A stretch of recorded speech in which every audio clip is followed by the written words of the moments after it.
O artigo 16 e seguintes vai retratar um outro direito da personalidade voltado ao nome do sujeito. Então, o que é o nome, propriamente dito? Nome é um sinal exterior de identificação da pessoa junto à família, ao qual pertence e perante a sociedade. Então, ninguém também pode ter seu nome denegrido, ninguém pode ter também o seu nome colocado numa situação ridícula perante não só a sociedade, mas a qualquer situação vexatória que possa ocorrer referente ao nome que a pessoa possui. Nesse sentido, então, o artigo 16 trata a questão voltada a algumas denominações voltadas ao nome. Diz o seguinte: toda pessoa tem direito ao nome, nele compreendidos o prenome e o sobrenome. Então, podemos observar que existem algumas denominações próprias voltadas ao nome nesse sentido, e quais nós elencamos alguns outros para a gente poder entender um pouquinho melhor sobre essas denominações. Então, primeiramente, prenome. O que significa isso? É o nome do indivíduo, o primeiro nome, aquele que identifica a pessoa. Então, no caso, Marcelo, que me identifica, seja qualquer outro, Maria, João, Pedro, Carolina e etc. Quer dizer, vai identificar a própria indivíduo, a própria pessoa, nesse sentido, que seria o quê? O seu primeiro nome.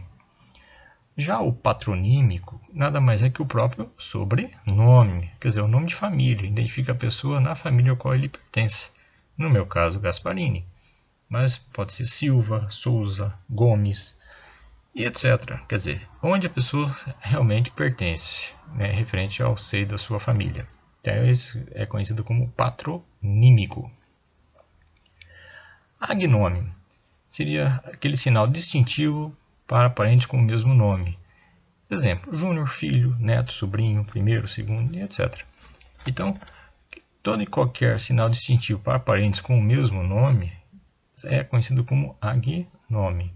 Então, João da Silva Júnior. Então, o Júnior, na verdade, nada mais é que o agnome acrescentado ao seu nome, ou seja, ao seu prenome e ao seu patronímico. Pseudônimo seria o quê? Apelido vulgar, nome artístico, vulgo no jargão policial. Quer dizer, todo e qualquer apelido, um nome artístico, a pessoa é conhecida pela sociedade. Então, vamos supor que um exemplo nós podemos citar: Maria das Graças Xuxa Meneghel.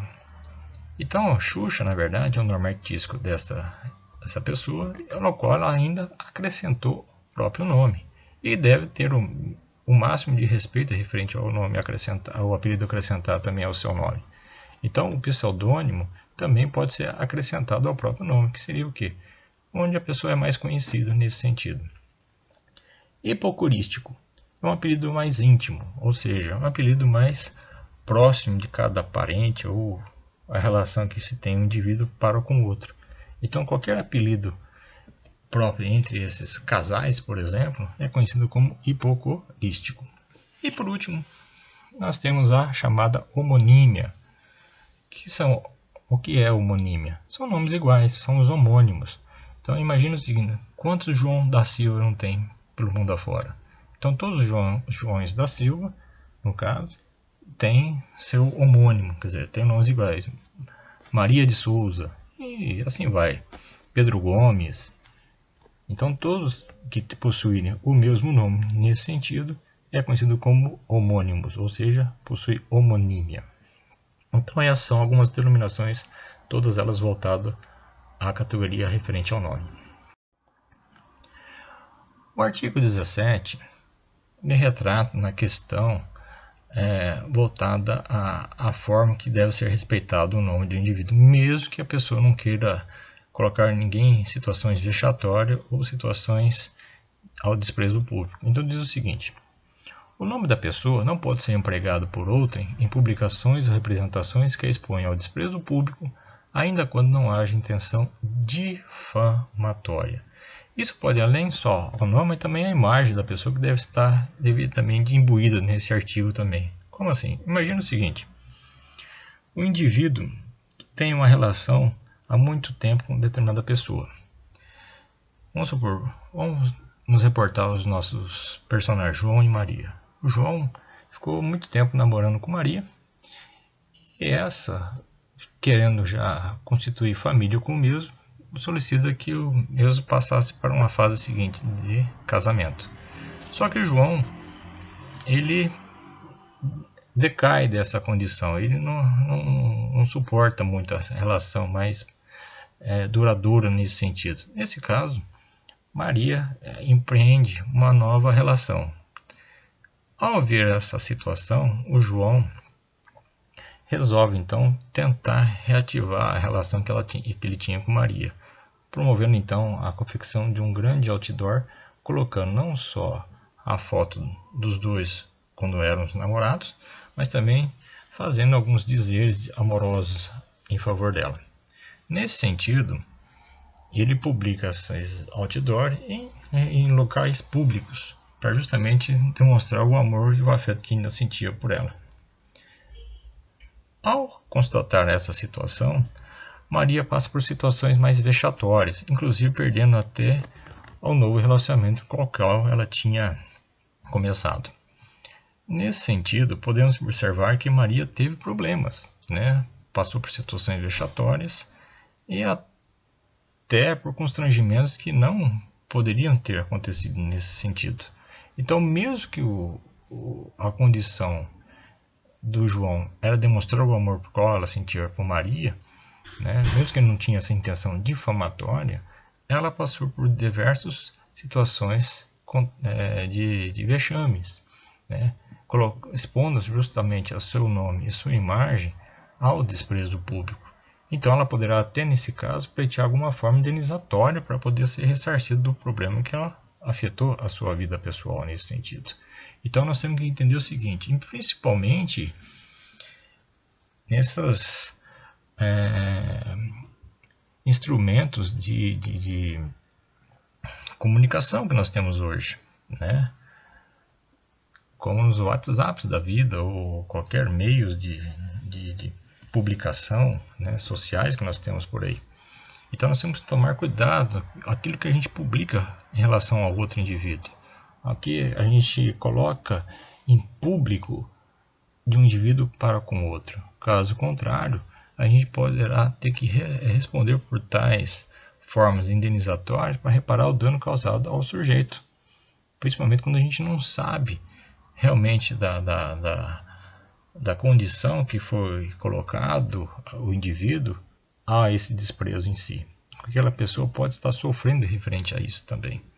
Então, toda e qualquer forma de publicação ou representação contra alguém, mesmo que a gente não tenha a intenção de difamá-lo, temos que tomar o cuidado de também não passar muito dos limites nesse sentido, ou seja, colocar o indivíduo ao desprezo público.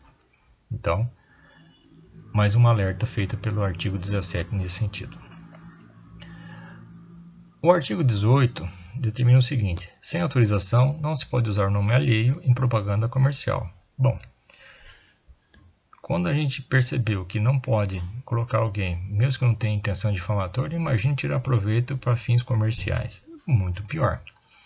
Então, nesse sentido, a questão de fazer uma propaganda comercial com o nome de alguém sem a devida permissão dessa pessoa, o indivíduo que promoveu tal ato deverá responder por alguma situação de indenização a esse sujeito, ou outras ações cabíveis quanto ao caso também. Então, mais uma situação prevista dentro da norma que não podemos colocar as pessoas em situações de serem difamadas, ou ainda a pessoa que promoveu tal ato de tirar algum proveito financeiro sobre isso também. O artigo 19 promove a seguinte condição: o pseudônimo adotado para atividades lícitas goza de proteção que se dá ao nome, ou seja, como falei agora há pouco, o apelido que a pessoa possui pode ser acrescentado ao nome desde que a atividade ao qual ele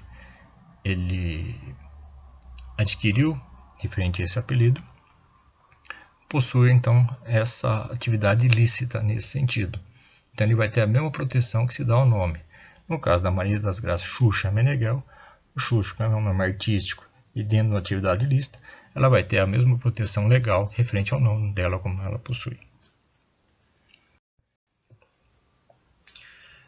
E, por fim, falaremos um pouco agora sobre o direito de imagem. Nesse sentido, sobre o direito de imagem, a Constituição prevê que é crime e o Código Civil afirma que cabe indenização à exposição indevida, ou seja, sem autorização da pessoa, como eu falei anteriormente lá no artigo 17, com os senhores e com as senhoras. Para isso não necessita então a imagem violar a intimidade ou a honra da pessoa, bastando que seja publicada sem a sua devida autorização. Então os meios sociais, as situações que a gente coloca as pessoas no meio de publicidade sem a devida autorização, poderá caber então uma forma indenizatória e até responder por crime sem a devida licença para isso, referente à divulgação de imagem de alguma pessoa. Então, como diz abaixo, direito de proteção à imagem da pessoa somente com a devida autorização do próprio indivíduo.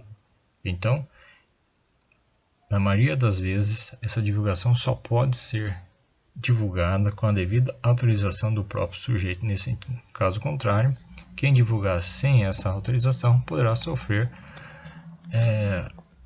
uma ação, seja indenizatória ou mesmo criminal, perante a divulgação sem a devida permissão. Porém, existem algumas situações que independem do indivíduo que a divulgação da sua imagem não seja efetuada. Então, existem algumas situações que independem da própria anuência da pessoa. São alguns casos que eu vou citar logo abaixo para vocês. Então, diz o seguinte: a divulgação da imagem da pessoa sem a necessidade da sua anuência. Então, quando é que pode ser divulgada a imagem de alguém sem ter que passar por esse crivo de autorização da pessoa?